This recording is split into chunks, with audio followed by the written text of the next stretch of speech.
Good morning, everyone, or I guess close to good afternoon. My name is Mijin Cha. I'm an assistant professor in environmental studies at UC Santa Cruz.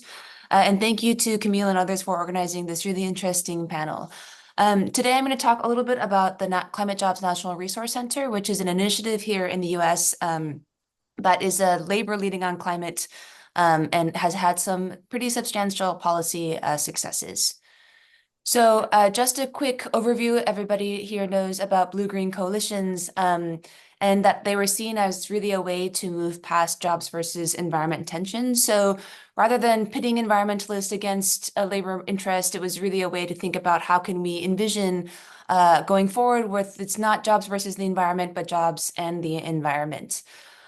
I think that the success of traditional blue-green coalitions, particularly in the US, has been somewhat mixed.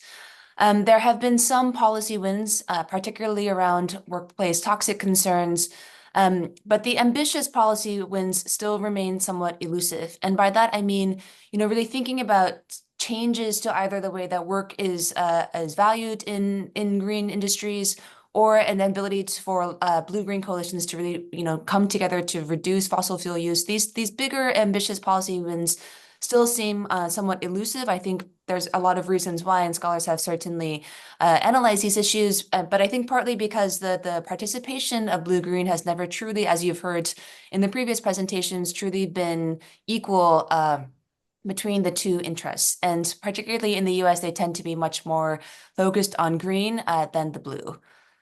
And so I think this has led some scholars to kind of really flatten the role of labor in climate. And there has been some research that has claimed that labor then aligns with fossil capital and is one of the reasons why that ambitious climate policy has been thwarted in the US. I think this is a little bit too simplistic. And instead, I think Dimitris Stivis's framework of relational labor environmentalism really helps provide a frame that better contextualizes labor activism and green spaces.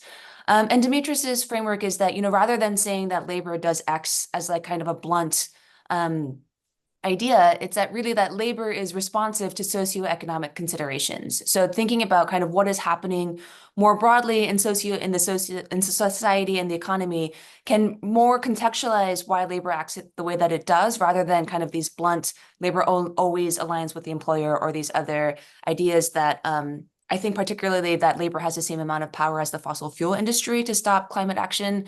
I think if labor had the same amount of power as the fossil fuel industry, we'd have like a 100% unionization rate in the US, which obviously we do not.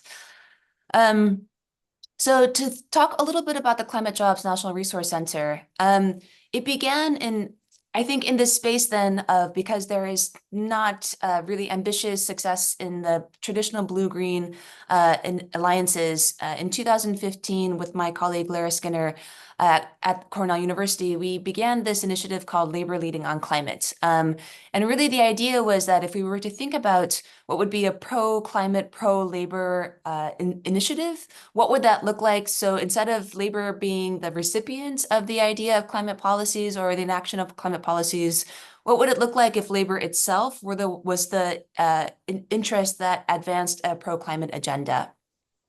So for about 18 months, we did a series of interviews with local labor leaders in New York City to kind of understand what their concerns were about climate change and what their ideas were for how to have a pro-worker, pro-climate agenda.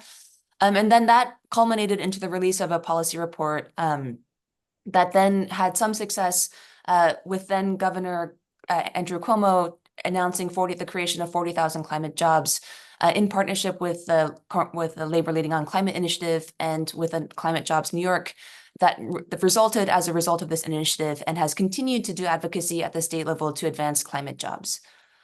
And the key unique feature of the Labor Leading on Climate Initiative, and which has now become the Climate Jobs National Resource Center, is that it is focused on intra-labor organizing. So rather than traditional blue-green coalitions, which are multiple interests coming together, this starts with labor unions amongst themselves, what we call intra-labor organizing. And then some have expanded out to multi-interest coalitions, and some have remained within just an intra-labor organizing scheme.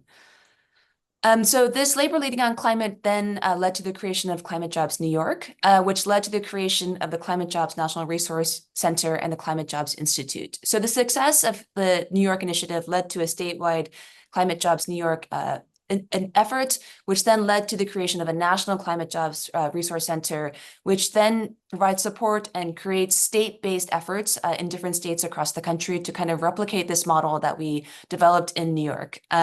And then the Labor Leading on Climate initiative was based at the Worker Institute at Cornell and then spun off to become its own institute called the Climate Jobs Institute, which is run by Lara Skinner. And it was the first in the US to have an institute that, dedicated specifically to climate jobs. So not a broad climate institute or not a broad worker institute, but the first institute that really looked at this intersection of climate and labor.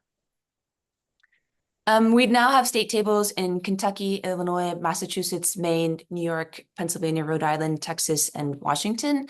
And I will say that each one is a little bit different. So for instance, the state table in Rhode Island from the beginning brought in environmental justice organizations and environmental justice interest. So they had more of a multi-coalition, more of a more traditional blue-green coalition when they started, but the rest of them have really kind of stayed, at least in the initial period, as intra-labor coalitions. And I'll also note that the climate jobs initiatives have been able to develop these programs and these policies in a state like Texas, which is very conservative and is very anti-climate and also anti-worker. So part of the motivation of Climate Jobs the National Climate Jobs Resource Center is, are there ways that we can kind of advance workers' rights and advance climate policy in states that are quite hostile? And not have kind of like a one size fits all, like this is what climate. A big component is that there has actually been substantial state level policy wins since the creation of the climate jobs kind of model and climate jobs state-based tables. And very crucially, I think, is that rather than kind of like tweaks or small efforts, that in several states that we have successfully been able to tie labor standards to renewable energy build-out, which means that, for instance, if you have a site that is 5 megawatts or larger, you have to pay prevailing wage, you have to have either a project labor agreement or be new labor peace agreements. And I think this is extremely important because part of, as we've heard, the kind of wariness of just transition is that, especially in the US, this renewable energy development has been largely done non-union, particularly in the solar industry. And so if we're trying to say that their workers can have some kind of just transition, we have to have this proof of concept that we can build a new renewable energy, we can have an energy transition where the jobs that are created are good jobs. And so that is one of the motivating factors of the Climate Jobs National Resource Center, is that we have to start having proof of concept. We can't just have this rhetoric about how, green jobs will be good jobs. We need to actually show that green jobs will be good jobs. And one way of doing that is integrating labor standards into renewable energy build out, so that instead of having it as a project by project or incentive-based approach, which I think you could argue is what the Inflation Reduction Act, this climate policy that recently passed in the US, really focuses on incentivizing private companies to do the right thing. But instead, what we need to be doing is mandating labor standards so that it's not an option. It also levels the field so that it's not dependent on a project by project basis. And so these kind of policy wins, I think, are substantively different than the wins that we have seen with traditional blue-green coalitions before. And so my last slide is just kind of some of the opportunities and challenges of this intra-labor organizing. So the first is that it really does create space for labor to organize within labor. I think, there are tensions, obviously, as we've heard, in the labor movement between fossil fuel unions and non-fossil fuel unions.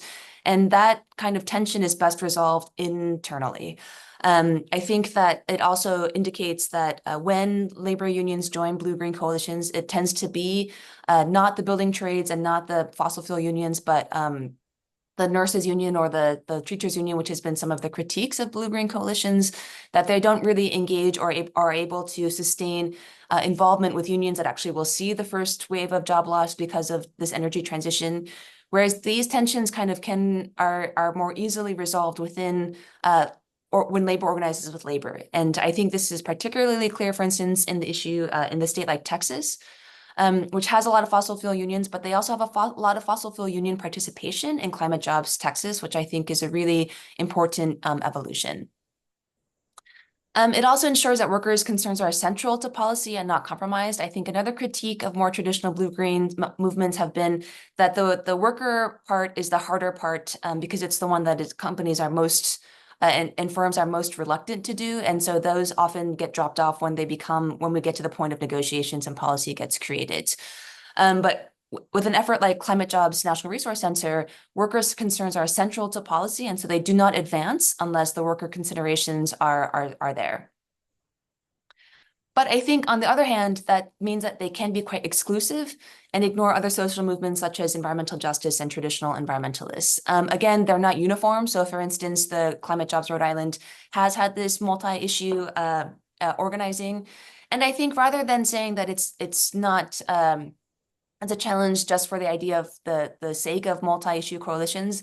I think when you don't have a multi-issue coalitions, there are several interests and important ideas and issues that are not being addressed. So for instance, if it's just a worker-based and based in labor organizing, then job preservation becomes extremely important, which is kind of, we could argue, the role of unions generally. So it's not meant to be a criticism.